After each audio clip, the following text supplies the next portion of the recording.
Hello and welcome to India speaks English. నేను మీ Guntur Naveen Kumar.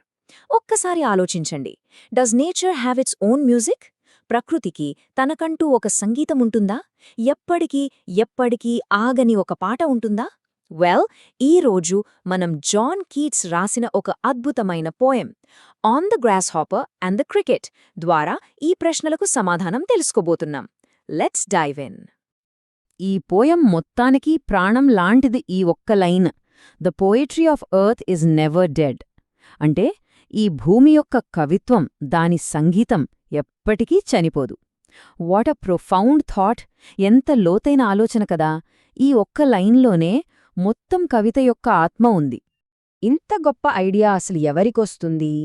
Who could have possibly thought of this? అది మనకు అర్థం కావాలంటే మనం ముందుగా ఆ కవి జాన్ కీట్స్ గురించి, ఆయన జీవించిన ప్రపంచం గురించి కొంచెం తెలుసుకోవాలి. So who was John Keats? He was born in London in 1795. ఆయన రొమాంటిక్ మూవ్మెంట్ అనే ఒక గొప్ప సాహిత్య ఉద్యమంలో ఒక పయనియర్, అంటే ఒక మార్గదర్శకుడు.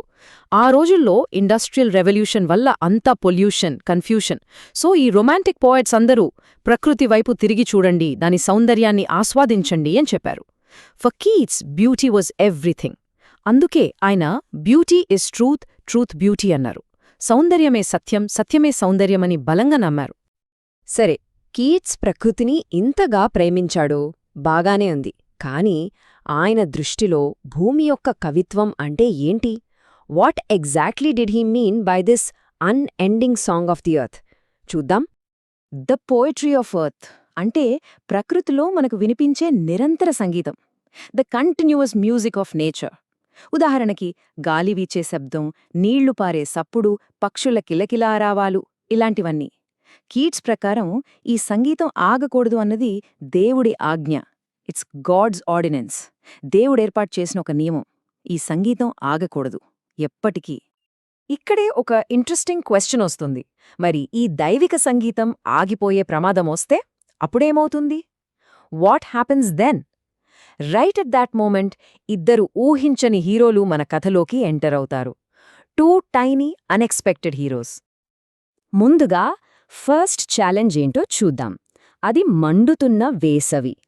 And let's meet summer's tireless guardian. ఆ వేసవి యొక్క అలసట ఎరుగని సంరక్షకుడు ఎవరో చూద్దాం. ఊహించుకోండి, ఒక మండు వేసవి మధ్యాహ్నం. సూర్యుడు నిప్పులు కక్కుతున్నాడు. All the birds are tired. అన్నీ అలసిపోయి చల్లని చెట్ల నీడలో దాక్కుంటాయి. పాడటం ఆపేస్తాయి. So a deep silence falls. ఒక నిశ్శబ్దం ఆవరిస్తుంది. దేవుడి ఆజ్ఞకు విరుద్ధంగా ప్రకృతి సంగీతం ఆగిపోయినట్టే ఉంది. కానీ remember, the poetry of earth is never dead. ఆ నిశ్శబ్దాన్ని బద్దలు కొడుతూ కీట్స్ చెప్పినట్టు a voice will run from hedge to hedge. దేనిదా voice? That is the grasshopper's. He takes the lead. అది ఒక గొల్లబామ పాట. ఆ క్షణంలో అది బాధ్యత తీసుకుంటుంది.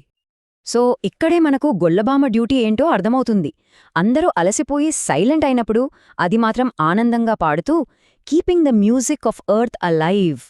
ఇది జస్ట్ ఒక పాట కాదు, అది తన డివైన్ రెస్పాన్సిబిలిటీ, తన దైవిక బాధ్యతను నెరవేర్చడం. చూడండి, ఒక చిన్న ప్రాణి ఎంత పెద్ద బాధ్యతను మోస్తుందో. Okay, so the grasshopper has summer covered. మరి వింటర్ సంగతేంటి? What about the other extreme, చలికాలం? ఇప్పుడు రెండో ఛాలెంజ్ వైపు వెళ్దాం. Winter's warmth in silence. నిశ్శబ్దంలో దొరికే వెచ్చదనం. ఇన్ ద సివియర్ వింటర్, అంతా గడ్డకట్టే చలి. The frost has created a deep silence. మంచు వల్ల భూమి అంతా స్తంభించిపోయినట్టు నిశ్శబ్దంగా ఉంటుంది. Life itself seems frozen. మళ్ళీ భూమి యొక్క సంగీతానికి ప్రమాదమొచ్చింది. అయినా సరే, the poetry of earth is ceasing never. అది ఎప్పటికీ ఆగదు. ఎందుకంటే కవితలో చెప్పినట్టు, from the stone there shrills the cricket song in warmth increasing ever. ఆ గడ్డకట్టి చెల్లో కూడా ఏదో వెచ్చని రాయి వెనక నుండి కీచురాయి పాట గట్టిగా వినిపిస్తుంది. ఆ పాట వింటుంటే మనలో వెచ్చదనం పెరుగుతున్న ఫీలింగ్ వస్తుంది. ఇది కీచురాయి యొక్క బాధ్యత. It sings tirelessly on long winter nights, preserving the eternal rhythm of nature. మిగతా ప్రపంచమంతా నిద్రపోతున్నప్పుడు, ఫ్రోజన్ అయిపోయినప్పుడు దాని పాట భూమి యొక్క కవిత్వాన్ని ముందుకు తీసుకువెడుతుంది. ఆ పాట ఆ చలిలో ఒక ఆశను, ఒక వెచ్చదనాన్ని ఇస్తుంది. This too is fulfilling its part of God's ordinance. ఇది కూడా ఆ దైవిక ఆజ్ఞను నెరవేర్చడమే. ఒక గ్రాస్ హాపర్, ఒక cricket. So is this poem only about these two insects? ఇది కేవలం వాటి గురించేనా? No, not at all. ఈ కవితలో మనందరి కోసం ఒక చాలా ప్రొఫౌండ్ మెసేజ్, ఒక లోతైన సందేశముంది. It's about our divine purpose, మన దైవిక ఉద్దేశం. ఈ పోయం మనకిచ్చే అతి ముఖ్యమైన సందేశం ఇదే: no role is small and no duty is insignificant.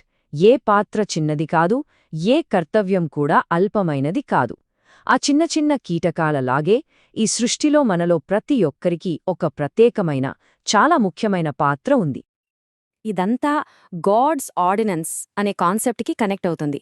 అంటే ఈ విశ్వమంతా ఒక పర్ఫెక్ట్ హార్మోనీతో, ఒక సామరస్యంతో నడవాలి అనేది దేవుడి ఆజ్ఞ. ఈ బ్యాలెన్స్ని కాపాడటంలో ప్రతి జీవి, చిన్నదైనా పెద్దదైనా, తన పాత్రను పోషించాలి. We are all vessels in the hands of the almighty.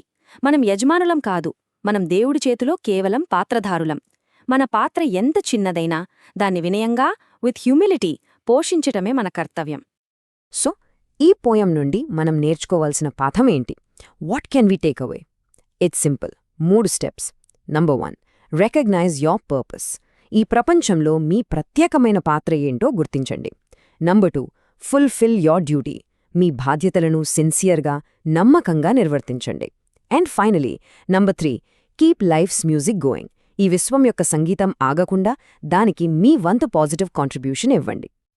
ఆ గొల్లభామలాగా, ఆ కీచురాయిలాగా మనందరం కూడా ఈ సంగీతాన్ని కొనసాగిద్దాం.